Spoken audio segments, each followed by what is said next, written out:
If it's Friday, Robert F. Kennedy Jr.'s rise from vaccine skeptic and conspiracy theorist to the president-elect's pick to run the massive Health and Human Services Department, drawing mixed reviews on Capitol Hill and raising deep concerns among public health experts. Plus, House Speaker Mike Johnson dismisses calls from lawmakers who want to see what's inside an ethics committee report on former Congressman Matt Gaetz, as Trump's pick for Attorney General faces a potentially uphill battle towards confirmation. And the top Democrat on the House Foreign Affairs Committee meets the press as the fate of U.S. foreign policy under a second Trump administration collides with wars in the Middle East and Ukraine.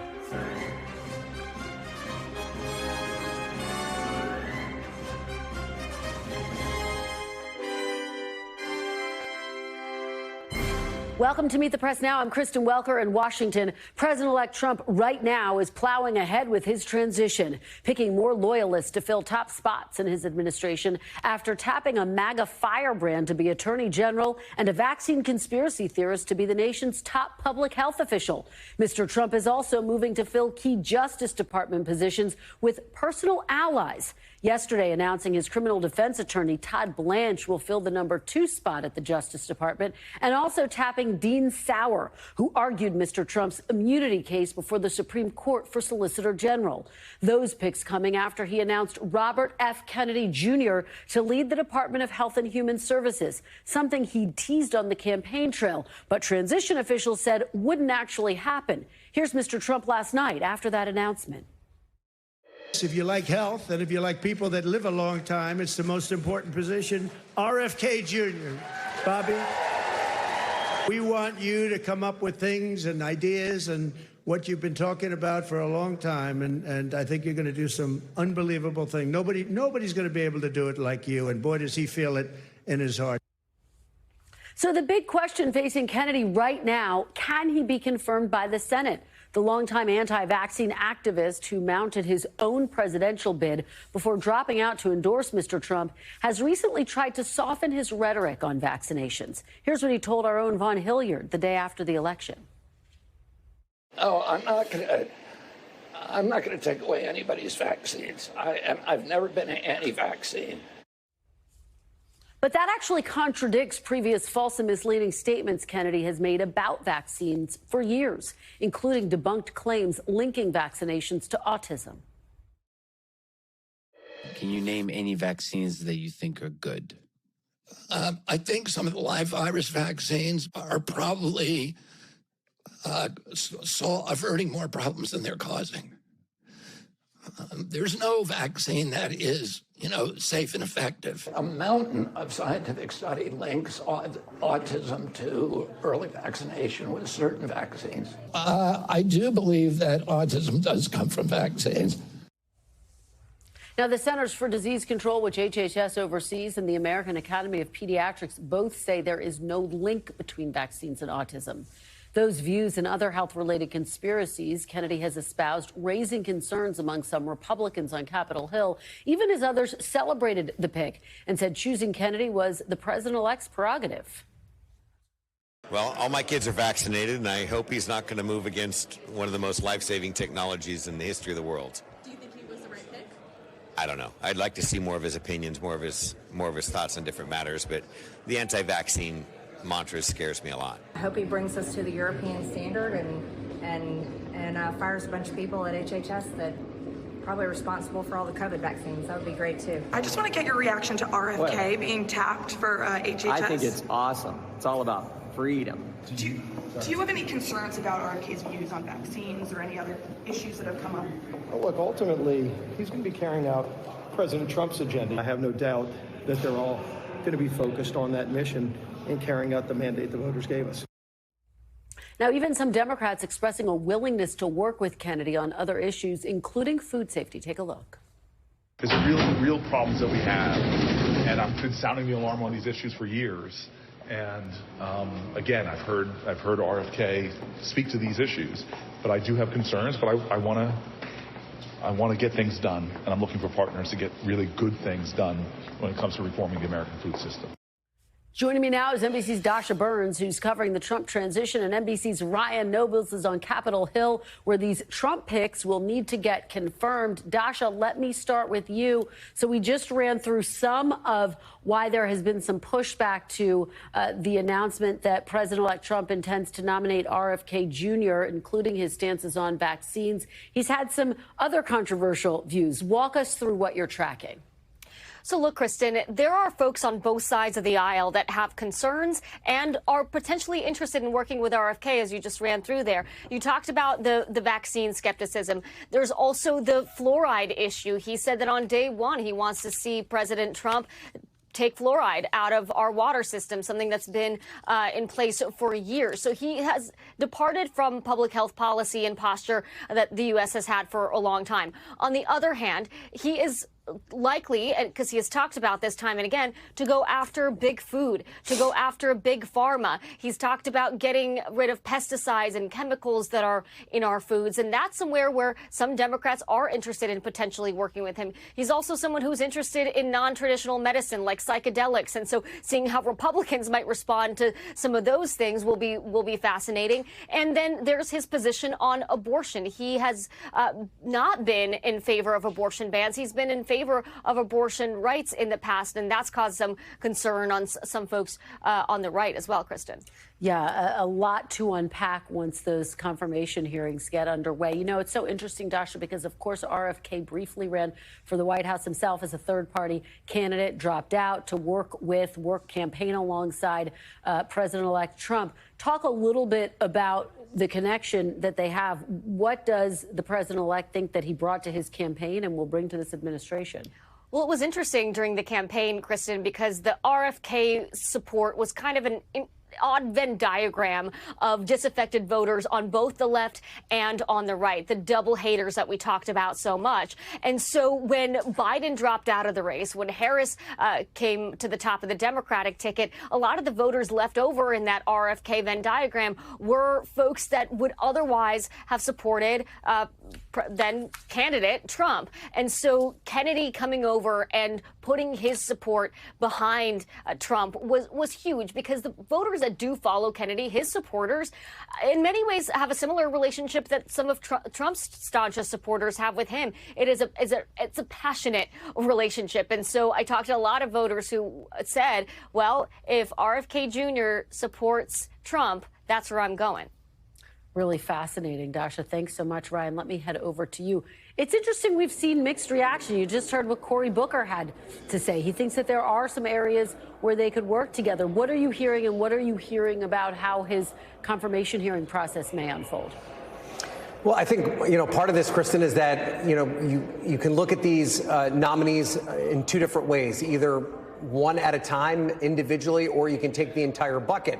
And when you look at the entire bucket of nominees, RFK Jr., maybe all on his own, might be a little bit shocking, a little bit out of the ordinary and super controversial. But when you add it up with Tulsi Gabbard and Pete Hegseth and, of course, Matt Gaetz, maybe he doesn't look quite as bad. And I do think that, while his views on a wide range of issues are very controversial, and that there is some argument to be made that he really doesn't have the credentials to be in charge of an agency like the Department of Health and Human Services, at this point, Republicans are doing the best they can to foster through this incoming Trump administration, and they can read the vote count as well as everyone else and understand that he won this election. And so, as a result, they probably need to get in line behind the president. Yeah, and of course, the other nominee, one of the others that we're looking at quite closely, is Matt Gaetz, particularly today after the committee canceled that planned meeting, the ethics committee, and essentially signaling they are not going to release that report about the allegations about Matt Gaetz that he engaged in misconduct, including sexual misconduct. He, of course, denies any and all wrongdoing. Ryan, the House Speaker, saying that he thinks that the House cannot release the report, that it would be a breach of protocol. Where does this all go from here, do you think? Yeah, I thought that was a pretty remarkable statement by the Speaker of the House, especially given the fact that we've been asking him about this for 24 hours. And up until today, he had said that he didn't want any part of this, that he is not involved in the Ethics Committee. It's an independent body. They make their decisions on their own, and that leadership has no influence over them. And then all of a sudden today, after a visit to Florida, he is now saying that he believes that it would be opening Pandora's box and set a bad precedent for that Ethics Committee report to come out. Listen, this is information that Senate Republicans want. They believe it should be a part of their deliberations when they discuss whether or not Matt Gaetz should be confirmed. The question is there any form or fashion that it can be delivered to them, given the fact that Matt Gaetz is no longer a member of Congress? The committee, depending on who you talk to on the committee, believes that that avenue exists, that there aren't specific laws that prohibit the committee from issuing their reports. Their investigation has to stop because he's no longer a part of the committee, but they have the existing evidence that contributed to that report, and there's no prohibition on them revealing it. In fact, there's precedent. It's happened before, 2 different occasions at least, where we know that former members of Congress had their ethics reports released. So, this reeks of politics right now, that this report may not see the light of day. And the question is, how emphatic will Senate Republicans be to get this information before they vote on the Gaetz confirmation? And Ryan, walk us through what President-elect Trump has been floating, this idea of potential recess appointments. How likely is it that we would see something like that? And where would that stack up in the broader timeline of all of this? So this would definitely be a break glass in case of emergency scenario for Donald Trump, and it would really test just how passionately he feels about these confirmation picks. But it is certainly within the realm of possibility. If he doesn't believe that Matt Gaetz has the votes, but he still wants him to be the attorney general, he could push these Republican senators into a scenario where they force an adjournment for 10 days that would allow him to make that recess appointment. And the Senate Majority Leader, John Thune, did not rule that out as an option. Listen to what he said on Fox. Any reaction to RFK being named for HHS Secretary? I don't have any at this point. Do you think that you'd support him? Honestly, the entire nomination process is just getting started. So let's give it a chance and see what happens. Okay, that's not what I was talking about, but you get the sense. I can take my word for it that he left all options on the table. But you have to ask yourself this question, Kristen. If you are a Republican senator that doesn't want to vote for Matt Gaetz, do you then vote to adjourn the Congress for 10 days so that Matt Gaetz can be appointed? Isn't that essentially the same thing? I mean, I'm sure that these Republican senators will try and find a way to wiggle their way around that situation. But if it becomes a bigger and bigger problem, and it looks like Matt Gaetz doesn't have the votes, Donald Trump is going to have very few options, and he is really it'll be the true test of just how loyal the Senate Republican conference is for him. Well, it's going to be fascinating to watch it all play out. And Ryan, we always take your word for it. Thank you so much. Appreciate your joining us. And joining me now is former acting CDC Director, Dr. Richard Besser. He is also president and CEO at the Robert Wood Johnson Foundation. Dr. Besser, thank you so much for joining us. Really appreciate it. Thanks. It's great to be here. Well, it's great to have you. I want to start by just getting your reaction to the choice of Robert F. Kennedy Jr. to head HHS.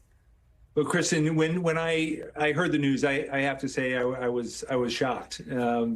This could have devastating consequences on the health of so many people across America.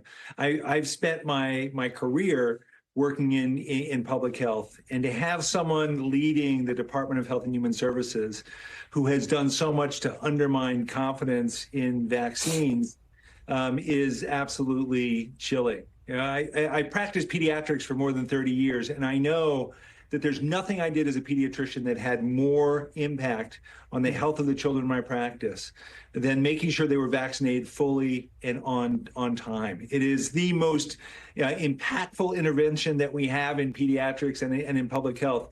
And he has shaken confidence among so many people in this life-saving intervention.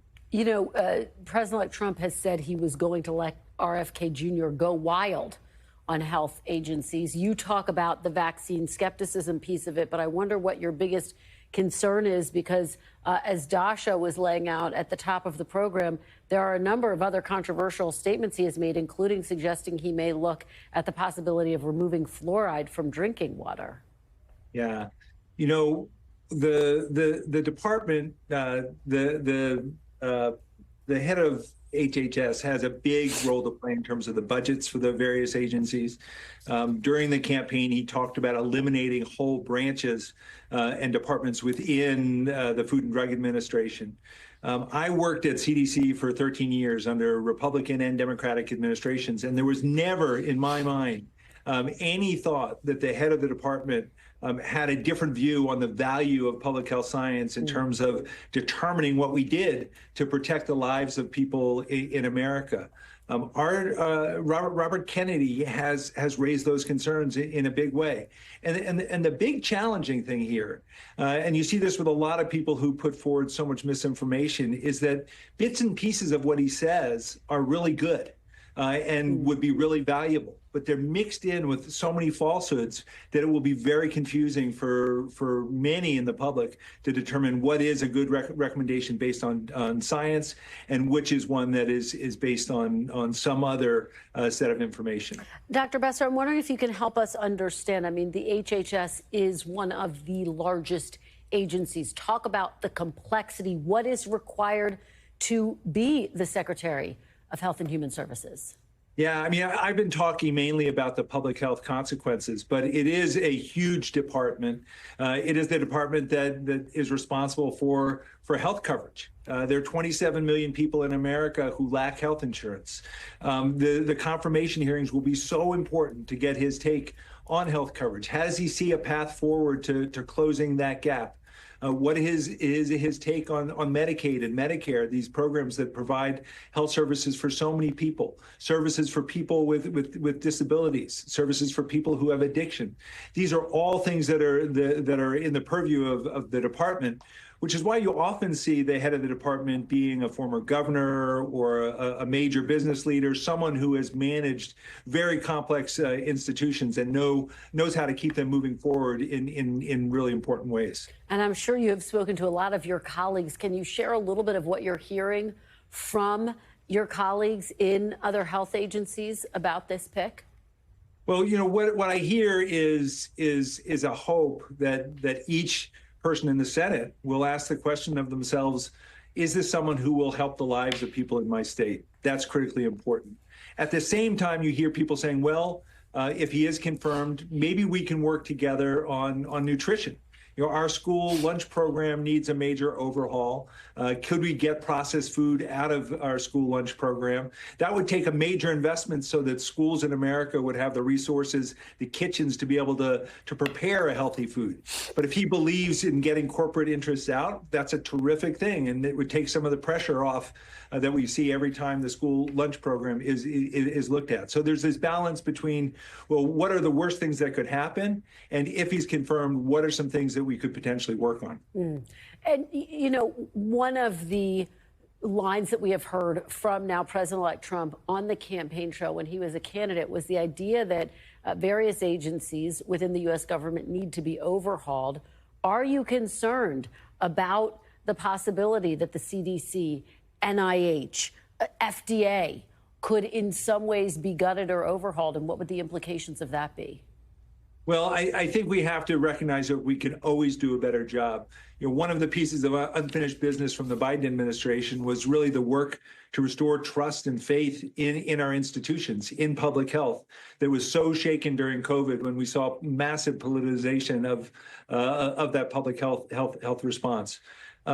Taking a look at the agencies and asking the question, how do you do your job better, is terrific. Coming in and saying, before you've been able to bring in expert perspective on this, saying that whole divisions have to go, you could see the loss within our public health system, within our whole Department of Health and Human Services, of a lot of talent that we need to keep ourselves healthy. Dr. Richard Besser, thank you so much for your perspective on this Friday. We really appreciate it. My pleasure. Thanks so much. Coming up, President-elect Trump's return to the world stage and what we know about his policy agenda with ongoing hot wars in the Middle East and Ukraine. The top Democrat on the House Foreign Affairs Committee joins me right here in studio next. Stick around for that conversation. Plus, Steve Kornacki's deep dive at the big board, breaking down what happened in NBC's decider counties and what it tells us about this historic election cycle. Stay with us. You're watching Meet the Press Now.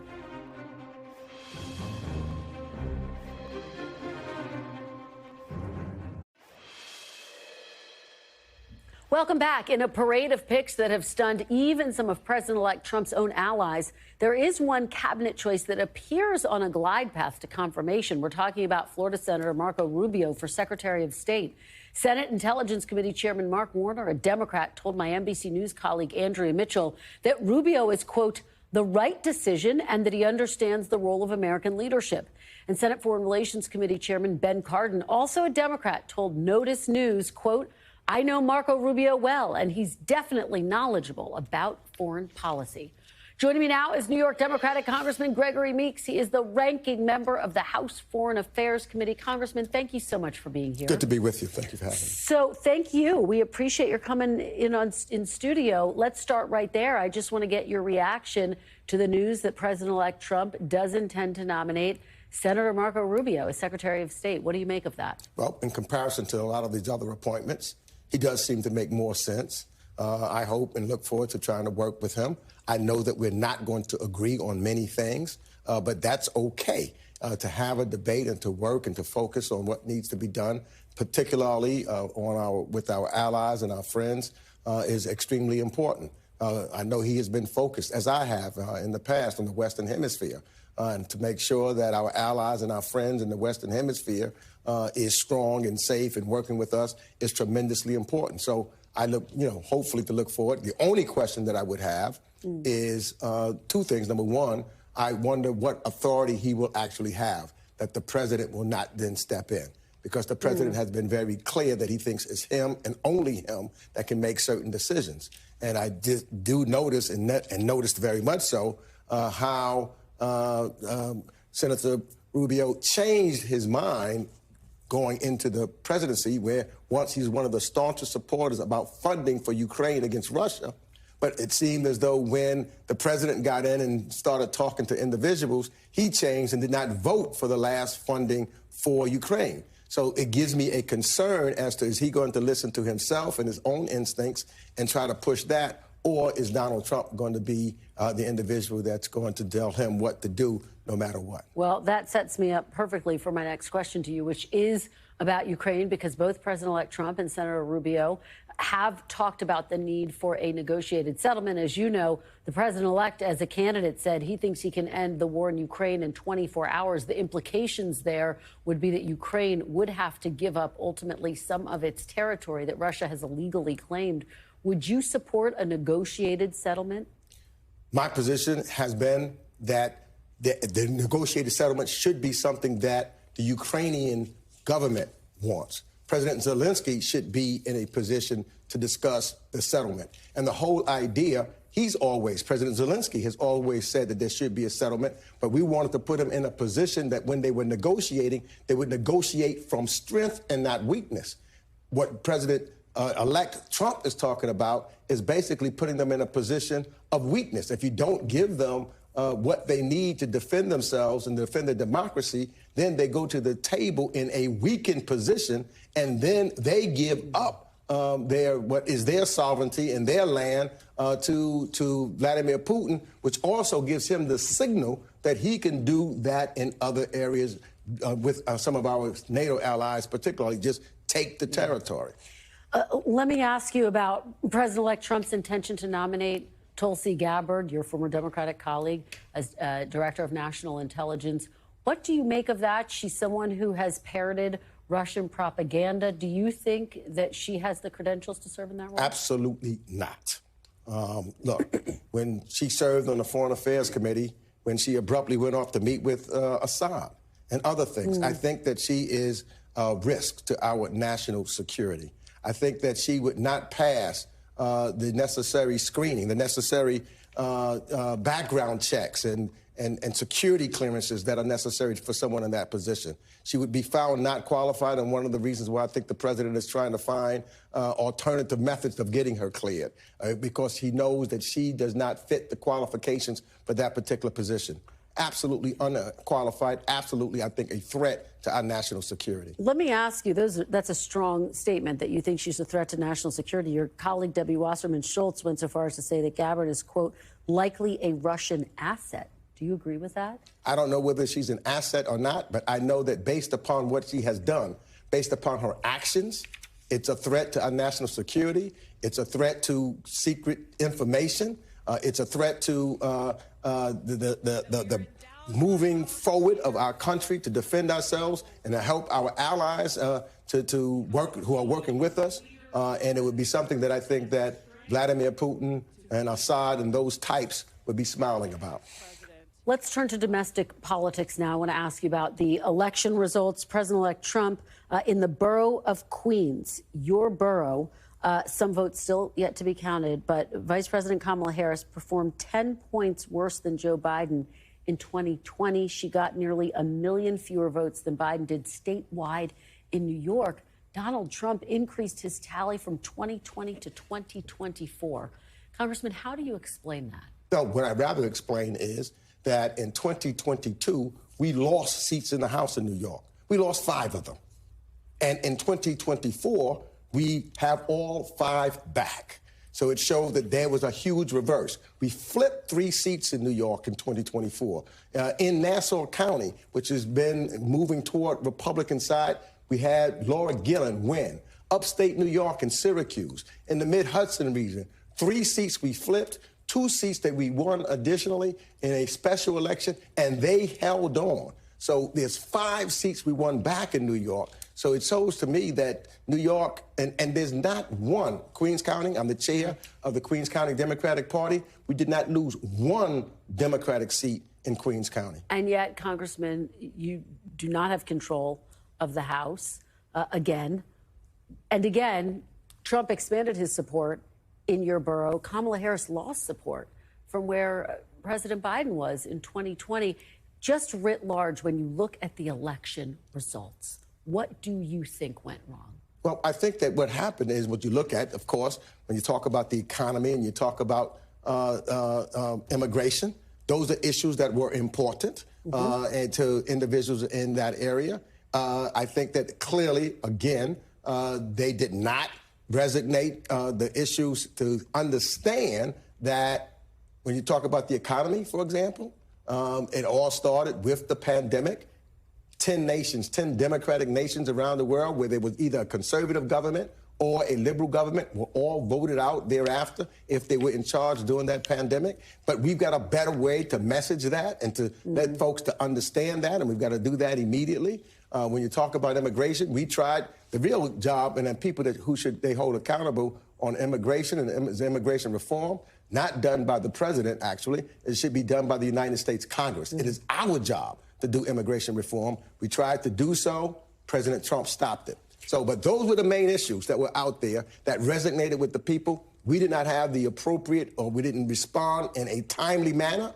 And I think that we can do that, and we should do that, because all we have to do is to tell the truth. I want to ask you about this report in Axios. They're citing a senior Democratic lawmaker who is saying they're upset with Nancy Pelosi's influence on the party, saying, quote, she needs to take a seat, and saying she is not being respectful of Leader Jeffries. Basically, the implications that she came out, talked about the election, sharply criticized the Harris campaign and President Biden. Do you agree with that assessment? Let me just tell you, that Leader Jeffries is doing one heck of a job. I've heard Nancy Pelosi say that. You know, when you think about it, Leader Jeffries is the first leader to gain seats in his first term as the leader since Dick Gephardt.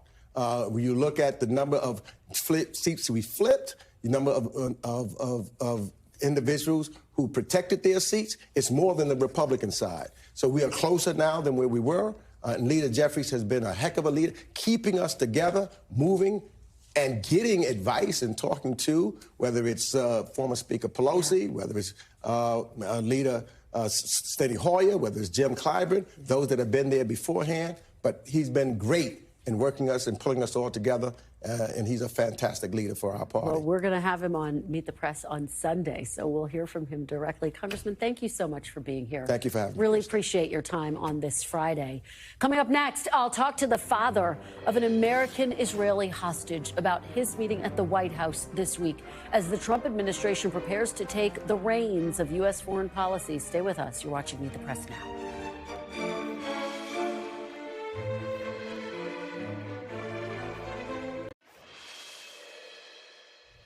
Welcome back. In these final weeks of his administration, President Biden is still pushing for a breakthrough for a ceasefire and hostage release negotiations in the Middle East. Earlier this week, he met with American hostage families where he reaffirmed his commitment to getting their loved ones home.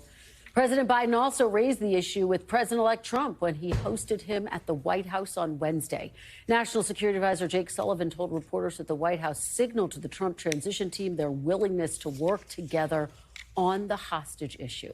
Joining me now is Ruby Chen, who was among the family members who met with President Biden. His son Itay Chen is among the Americans taken hostage in Gaza. Mr. Chen, thank you so much for joining us, and we are so sorry for all that you have been through. Thank you, Christian, for having me, and it's been 406 days since I last seen my son and talked to him. Well, we are devastated for you and all of the families, and we know that you were at the White House. If you can, take us inside the room during your meeting. What did you hear from President Biden? Any reassurances that they are getting closer to a deal, Mr. Chen? Yeah, so first, it was a very intimate meeting, and he met us at the door of the Oval Office, showing respect to us and to our situation. He said that it was okay to be mad at him and upset, as he and his administration, have failed us. When meeting Mr. Jake Sullivan, at the beginning of this ordeal a year ago, there was a game plan in place. After a month or so, I asked Mr. Sullivan, okay, what's plan B? And there's never been a plan B, and they kept on doubling down on the same strategy. And we hope to believe that, change that happened last week with President-elect Trump is an opportunity, as with any time of change. And we have hopes that the President-elect will indeed take the words of President Biden and keep this topic as a top priority. President Biden also suggested to President-elect to meet us, the U.S. families, and we hope that that will happen in the short future, as well as him and his team that will have responsibility for this. And just echoing what the president said, we don't have time to wait till January 20th. We need to keep this a bipartisan issue.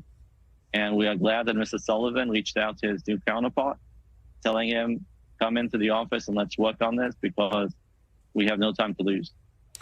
Have you been in touch with the president-elect's team, and do you have any reason to believe that there will be a different strategy once he's in office?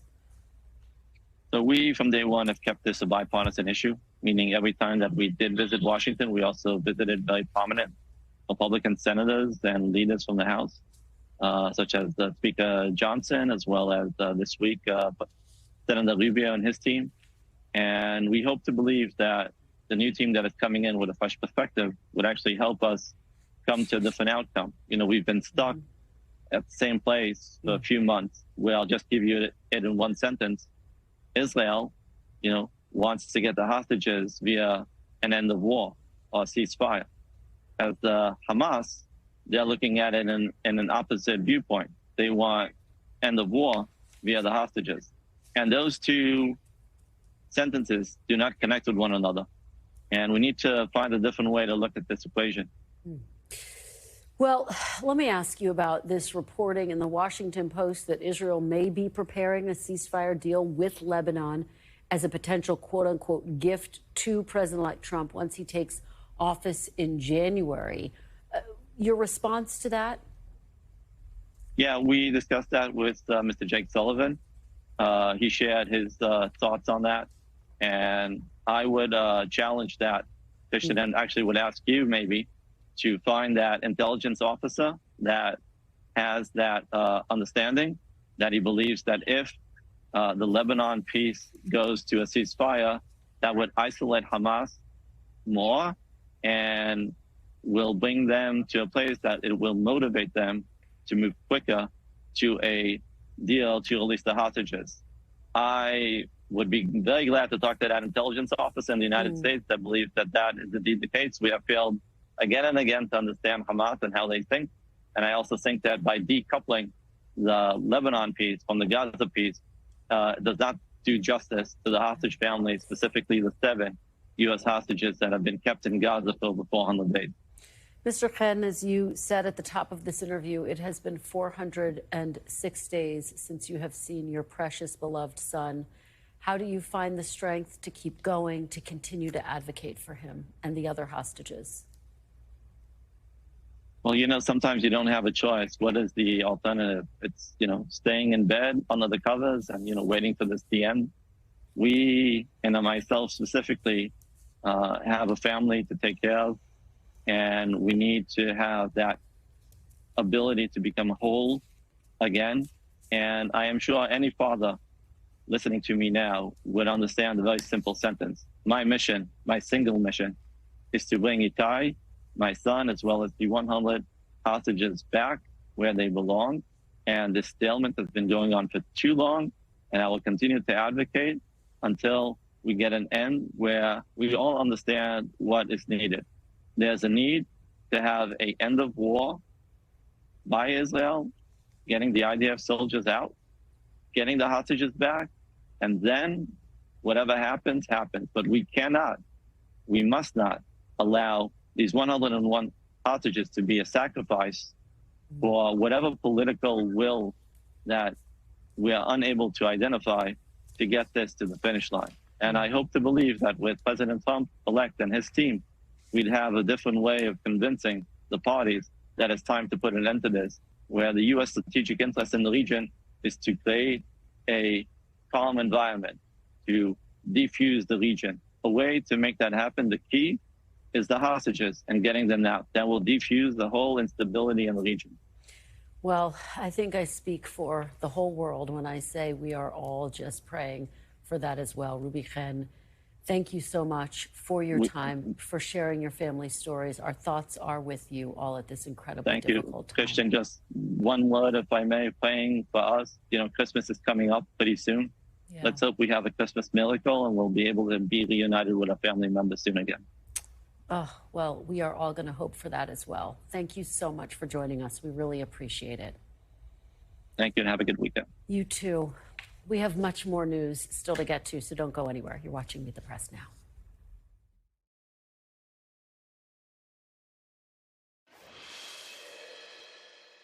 Welcome back. Donald Trump swept the battleground states on his way to victory, but his success may be best reflected in swing counties, not just the swing states. NBC's Steve Kornacki has a deep dive into how some of the key counties we've been watching this year and how they've impacted the final results. When the campaign started, we introduced you to these 7 counties. We called them the deciders. These are counties with some specific demographic traits, characteristics, regional characteristics. And we said we're going to be important to deciding how the election turned out nationally. So everything is over right now. Let's check back in and see what did the decider counties tell us. How did they help decide this election? So start just here, Erie County, Pennsylvania. We told you this was the ultimate swing county, a bellwether. See in northwest Pennsylvania there, 2016, Erie went for Donald Trump. Donald Trump won Pennsylvania. 2020, Erie flipped to Joe Biden. Pennsylvania flipped to Joe Biden. I think you see where this one is going. In 2024, Erie back in Donald Trump's column. Pennsylvania back in Donald Trump's column. Also, a couple other bellwethers we identified in Arizona. There's Maricopa County. That's the motherlode. More than 60% of all the votes in the state of Arizona just coming from Maricopa. It's Phoenix. It's the massive, sprawling Phoenix suburbs. 4 years ago, when Joe Biden had won Arizona, he won it by about this much. He became the first Democrat in 72 years to carry Maricopa. This time around, it flips back to Trump.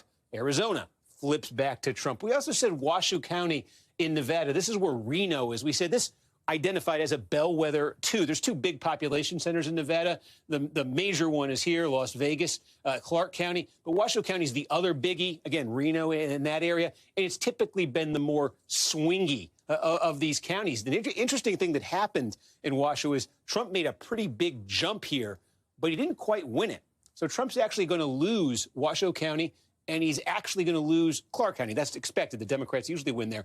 But he kept the margin low enough in Washoe that just massive, massive support in those small rural counties between those two big cities carries Trump in Nevada. Also, take a look here in Michigan. This is Kent County. What's there? The city of Grand Rapids, kind of the anchor of that region of Western Michigan. We said to watch that because it's a traditionally Republican area, but the Republican voters there hadn't really taken well to Trump. He'd underperformed as a Republican. Was that going to get worse for him? Well, it didn't get much better, but it didn't get worse. That's the headline from Kent County. Trump did actually a point better there. And again, he flipped Michigan. The fact that he didn't lose more ground and actually gained back just a little bit there, it amounted to a very big win for him. Now, let's go a closer look here at the other three that are left on the board. You see Miami-Dade, Gwinnett in Georgia, and then Dane County in Wisconsin. I just want to show you what happened. I'm going to zoom out of Michigan for a second and I'm going to go down to Florida and show you Miami-Dade. Remember, not that long ago, we were talking about Florida as a swing state. It wasn't this time around.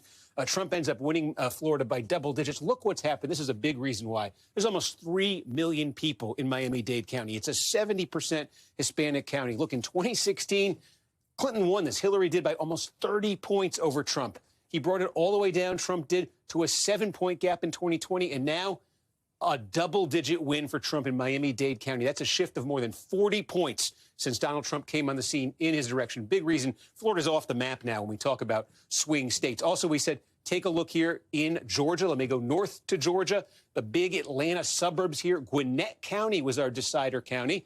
Harris did win here. She won here comfortably. Let me just show you, though, compared to Biden 4 years ago, and really turn back the clock here compared to Clinton in 2016, this thing has been trending Democratic. More than 1 million people in Gwinnett County. Look, from Clinton by 6, Biden tripled that to 18 points. It actually came down a tick. Why did it come down a tick? Trump's support with Hispanic voters. When you look at the heavily Hispanic precincts in Gwinnett County, and there's a large Hispanic population there, largest of anywhere in the Atlanta metro area, Trump actually posted some real improvements there. It actually kept him from losing more ground in Gwinnett, actually gaining ground there. Very important to him carrying Georgia.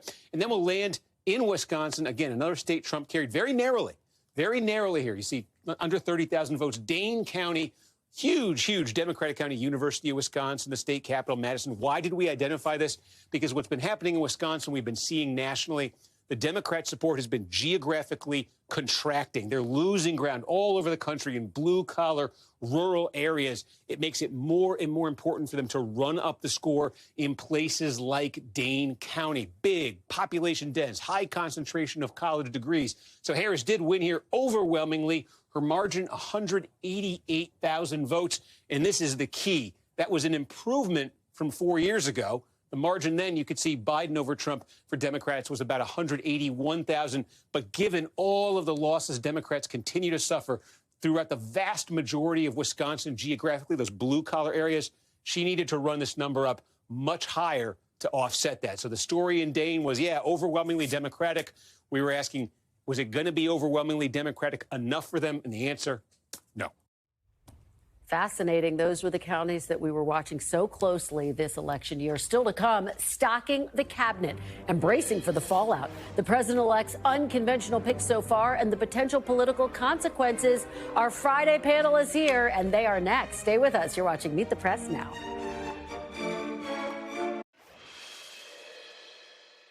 Welcome back. The panel is here. Susan Page, Washington bureau chief for USA Today. Simone Sanders Townsend, former chief spokesperson for Vice President Harris and now a co-host of MSNBC's The Weekend. And Michael Dubke, who served as White House communications director during Donald Trump's first administration. Thank you so much for being here on this Friday. Yeah. Susan, let me start with you. We're talking in the commercial break about these picks by President-elect Trump. He's wasted no time sort of rolling out who he wants to see in these big positions. What do you think is going to be the biggest, what or who will be the biggest sticking point, do you think? I think Matt Gaetz is going to be the biggest sticking point. I do not think that this Republican Senate is going to reject more than one cabinet nomination. Maybe not even one, but if they're going to reject one, it'll be Matt Gaetz, and it'll be because they have been able to see that ethics committee report that is supposed to be so explosive. Mike, what do you think? Do you think, I mean, this is really the first loyalty test for Republicans in the Senate. Are they going to get in line behind President Trump? I think it's partially a loyalty test, but in addition to that, I also think, I mean, we need to go back. That there's other games that are not games. There are other things that are happening here. Yeah. You know, when President Trump negotiates, there's this, you know, this old story about he goes so far over to another side that by the time you get to what you think is the middle, you've already given up 90% of what was out there. I think to a certain extent, some of these nominees actually might be playing that role for the president to get some of the other individuals through. That is a theory, that basically he chose Matt Gaetz because he wants to ultimately get whoever the person is he actually wants, and Matt Gaetz will kind of diffuse whatever controversy might be. Always looks great, Yeah. you know, and look, Gaetz resigned immediately after receiving the nomination. So both of the individuals, the president, Matt Gaetz, they're all getting something out of this at the point. Well, you know, it's so interesting because, Simone, today House Speaker Mike Johnson said he does not think that the House Ethics Committee report should be released. He said it would be a breach of protocol because Matt Gaetz is now a former congressman. They canceled their planned meeting today, but you know Washington well. Do you think ultimately the report leaks out? Will senators ultimately demand to see it? How do you see this playing out? Well, look, as we were talking in the break, it only takes one, right? Yeah. And as Mike reminded me, the committee staff here is evenly split, whereas usually committee staff, there are more, you know, depending on who is in the majority, there are more members of that party, that staff in the majority. Look, the senators have requested it. Senator Dick Durbin on the Senate Judiciary Committee has said he wants the report. I don't know if this were a different committee, sure, they would have to transmit it over. The Ethics Committee is different. So I am actually looking forward to see what do the rules say. This is unprecedented, but what do the rules say? Is there a protocol for something like this? And if there's not, I mean, it's not every day that someone who's under investigation, a member of the House, resigns and then is put up as a cabinet secretary for the next president of the United States. And so one could argue that the senators do have a right to see the report. Let's just say, though, they don't get the ethics report. Let's just say it doesn't leak until after the fact. The FBI, the Justice Department, they did an investigation. Okay, now their investigation did not turn up any charges, but the senators could demand from the Justice Department that they see the evidence. That's another way to get it. But I just think Matt Gaetz is getting confirmed unless the alleged young woman who was underage at the time of their relations, if you will, unless she comes forward and puts a face to the name, a face to the story, I think he's going to get confirmed, and that's scary. I do just want to add, just briefly, just one quick thing in defense of Speaker Johnson's position here. One of the tools in the chest for the Ethics Committee and for Congress, Democrat, Republican controlled, it doesn't matter, is the hammer of releasing an ethics report and then pushing a member to resign before that ethics report comes out. If he breaks that precedent, it creates a bad situation going long term. This has nothing to do with President-elect Trump, but it's another way to look at the situation. On Wednesday, Mike Johnson said he wasn't going to tell the Ethics Committee what to do, and then he goes to Mar-a-Lago and he comes back and gives a very explicit instructions to the Ethics Committee not to release the report. One thing we should remember, he hasn't just been nominated. Matt Gaetz has not just been nominated for the cabinet. He's been nominated to be Attorney General, which is one of the most, when you look at kind of our system of democracy, our government is one of the most critical roles to fill. No doubt about that. We should also say he has denied any wrongdoing. I want to ask about someone else who President-elect Trump has tapped this week, someone who's not going to be a cabinet secretary, but Elon Musk, who he plans to appoint to a government efficiency panel board. Let me play a little bit of what Trump said about Elon Musk, and I'll get your reaction on the other side. Elon Musk. Elon.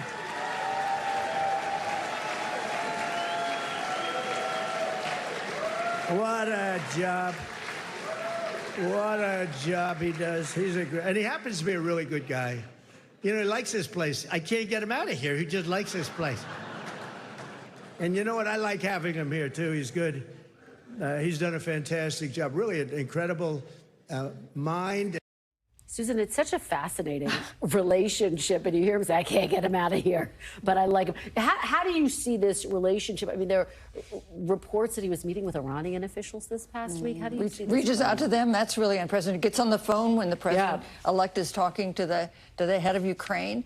You know, presidents have had best friends before that they confide in, but we have never had anything like this. Someone who's not on the staff, White House staff, someone who's not in the cabinet, who has the president's ear and is by his side apparently all the time. Yeah, he poured more than $100 million, Mike Dubke, into President-elect Trump's campaign. And now here he is. He's heading to Washington with him, effectively. For someone of the net worth of Elon Musk, that's like the change under the cushion on the couch. That it seems that he's surfing at Mar-a-Lago. Yes, so yes. Simone, what do you make of this? Look, I think I don't know. I mean, it relates to the foreign. The interaction with the foreign leaders. Well, look, Elon Musk is a unique character because he has these contracts with the United States government. They're not just contracts like any other federal contractor. They're things that Elon Musk does that the federal government cannot do as efficiently and as quickly and as I mean, let's just be, I mean, the rocket and catch, like, everything aside, like, that's remarkable. Yeah. However, this is something, again, something we've never seen before. And so he has these contracts. He is now in charge of this government efficiency situation that has no money, no staff, just volunteers, and has the ear of the president, but is also on the phone with people like Vladimir Putin. Right, allegedly. So this is, I don't know how this is going to play out, but senators should be vigilant, I think. Well, this also isn't unusual that Erskine Bowles Ellen Simpson, we've had this before. This is not unprecedented. Well, it's worth watching because it is fascinating. Thank you all so much for being here. Happy Friday. Really appreciate it. We will be back Monday with more Meet the Press Now. And if it's Sunday, it is Meet the Press on your local NBC stations. I'll have exclusive interviews with Congressman Hakeem Jeffries and Senator Mark Wayne Mullen. The news continues with Tom Costello in for Hallie Jackson right now. Thanks for watching. Stay updated about breaking news and top stories on the NBC News app or follow us on social media.